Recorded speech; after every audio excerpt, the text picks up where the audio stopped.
Everyone, Carrie Beck here with Homeschool Coffee Break, where we try to help you stop your overwhelm, simplify your life. You can actually take a coffee break, even if you're homeschooling your kids. We are going to talk about some fun activities today. You don't know this, it is take two because I keep having something in my throat.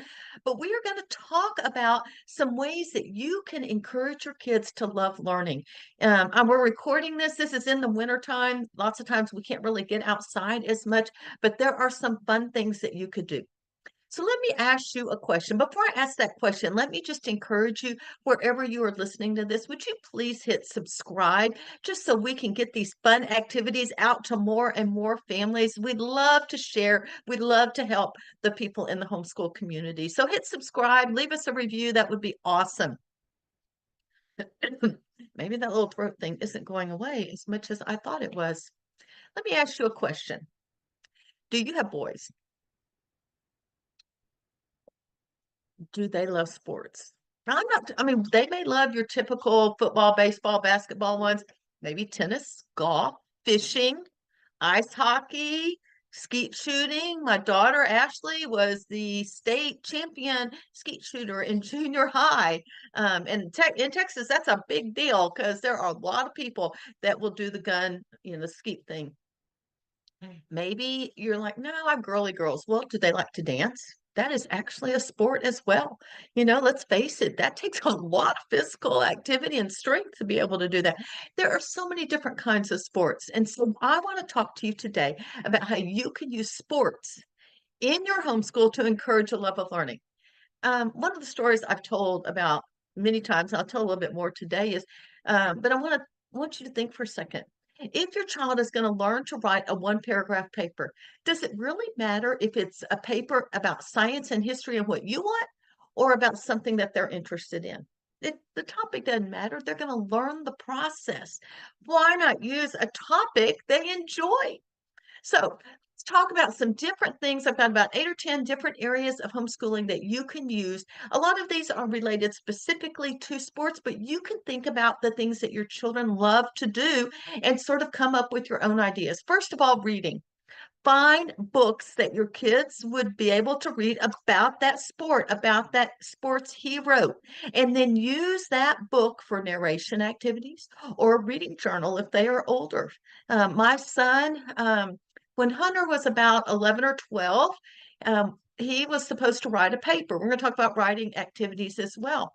And I'm thinking, oh, we're studying the Romans, and you could write about the Roman emperor. And he's like, okay, whatever, mom. He did not like history. He likes it now, but he did not like it at all. And I was thinking, okay, we just bought a book about Derek Jeter. He was an outstanding shortstop for the New York Yankees baseball team. I wonder if that would be better. And so the next day I said, hey, you know that book we just bought you last week? How about you do a paper about Derek Jeter? Well, you know what? Do you think he did? Do you think he learned more about reading and writing by reading about Derek Jeter or mom forcing him to learn about Caesar Augustus or whomever? I can guarantee you his paper was much better. It was well crafted. He was interested in the topic. And so that is a real big lesson to me that I'm like, Carrie, it doesn't always really matter the topic. They're going to learn the process. They're going to learn the tools of learning, which is what we're all about. Leadership learning is all about encouraging a love of learning and the tools of learning. And for those of you that haven't signed up for the leadership conference that we have at the end of February, we'll have a link there. You can go sign up for the wait page, and you'll get a free resource, a little gift from us if you sign up for the wait list. Um, Tools of learning, love of learning. That is part of raising our kids to lead instead of follow the crowd. So use a reading list. We offer many reading lists in our free activity guides. We have a Super Bowl activity guide and we have a baseball activity guide. Those are two sports ones, definitely. Probably need to put together a basketball one too, or who knows, all other sports. But in those guides, there are reading lists with age appropriate books that you can read as well. And you can use that for dictation, narration, reading journals. The other thing you can do is use that for discussion starters. Discussion, that is all about critical thinking. Read, write, discuss. That's another aspect of leadership. We want our kids to think critically and biblically and think for themselves instead of follow the crowd. And so that's part of leadership, is teaching them critical thinking skills. And you can do this by having them read, keep a reading journal, and then discuss. Perfect time for discussion is dinner time. I still remember when our kids were in high school. Y'all probably don't even know who these baseball players are. Mark, and I'm really doing this because the Super Bowl is right around the corner, but I'm talking about baseball. We'll get to the football in just a minute. But Mark McGuire and Sammy Sosa were up for the home run award or something. They were going to top someone else's award.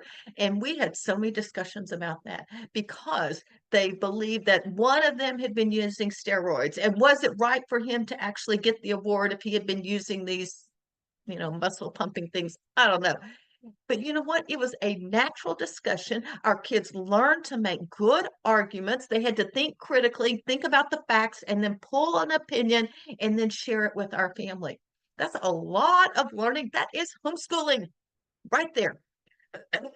Another thing you can do is whatever book your kids are reading, you can use it for copy work, especially for the younger ones. And there are some easy readers about sports figures as well. So look for those too.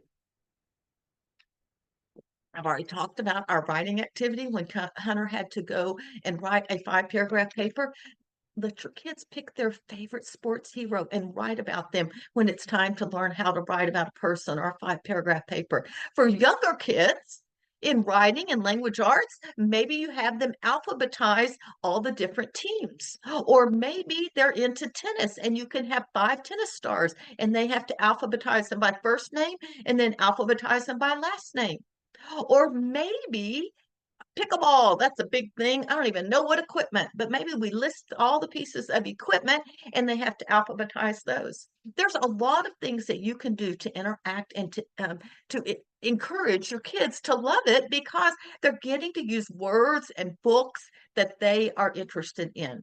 A research project. There are so many research projects. This isn't really sports, but I always tease, we never had time to do this, that if Hunter could, back in the day, Xbox was big. I was like, he would love it if he could write his research paper on Xbox, the history of Xbox or the science of Xbox or whatever. You could do a research paper on the history of football. How did it ever get started? You could do it on basketball. Let me tell you, I don't have the whole story on the top of my head, but I will tell you this.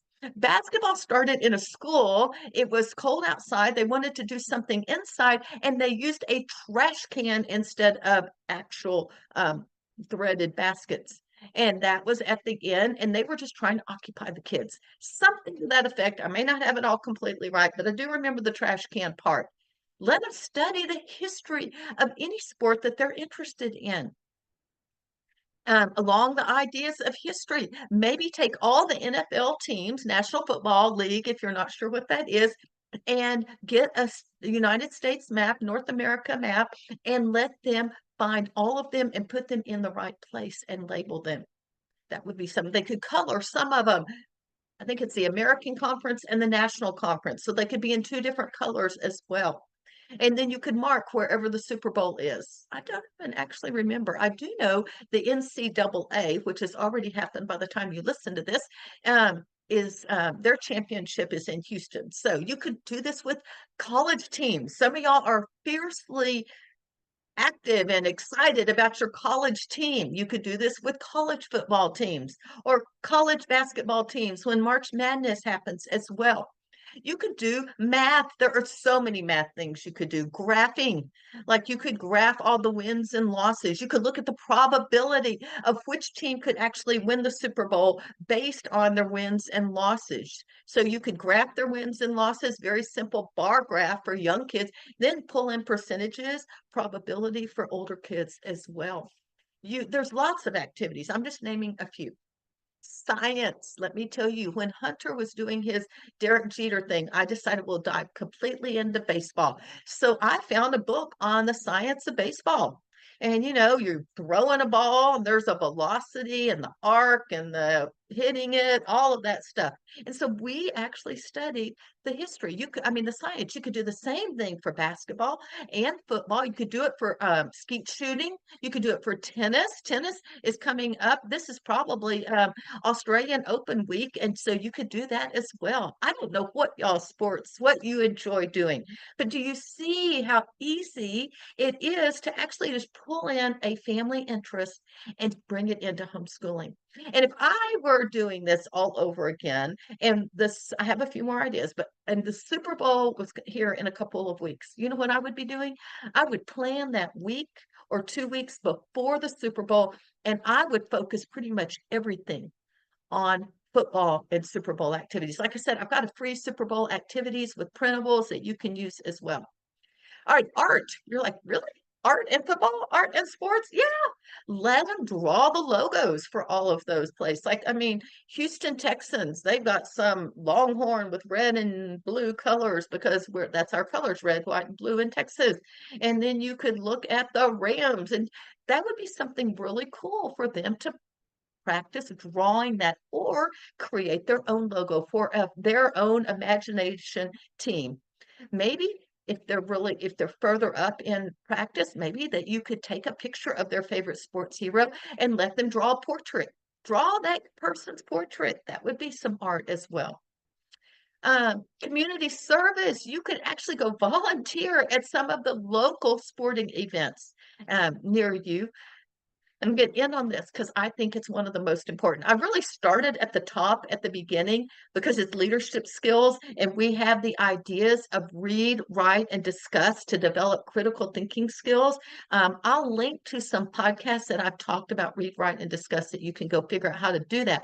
But that raises our kids to think critically and make wise decisions as leaders. And I also talked about tools of learning and a love of learning, which is something else that leaders need to do because they should be lifetime learners, constantly learning to be able to bring them to lead their group well.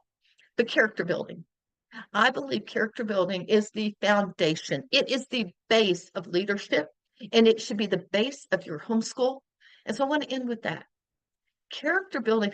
What a great opportunity to teach your kids about character that maybe they're struggling with. Maybe they don't have a good work ethic or they give up. They don't have much endurance or perseverance.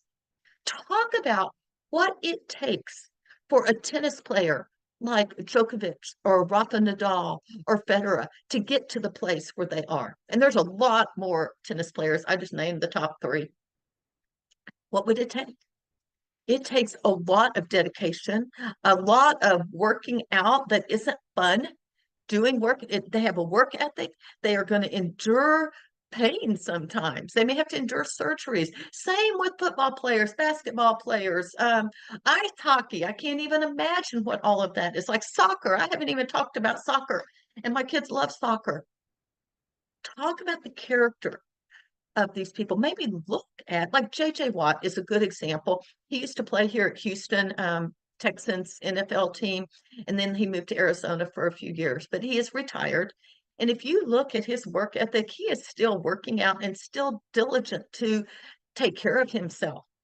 But you could take any sports figure that has been successful and look at them individually to see what kind of character qualities they have, and then relate it to your children. Personally, I would take that, and even if they're not a Christian, you can relate it to the Bible. But I'm going to be honest. I have heard more interviews in the last 6 to 10 months from Christian athletes that are playing in the big leagues, in baseball, in especially NFL. There are so many Christian quarterbacks.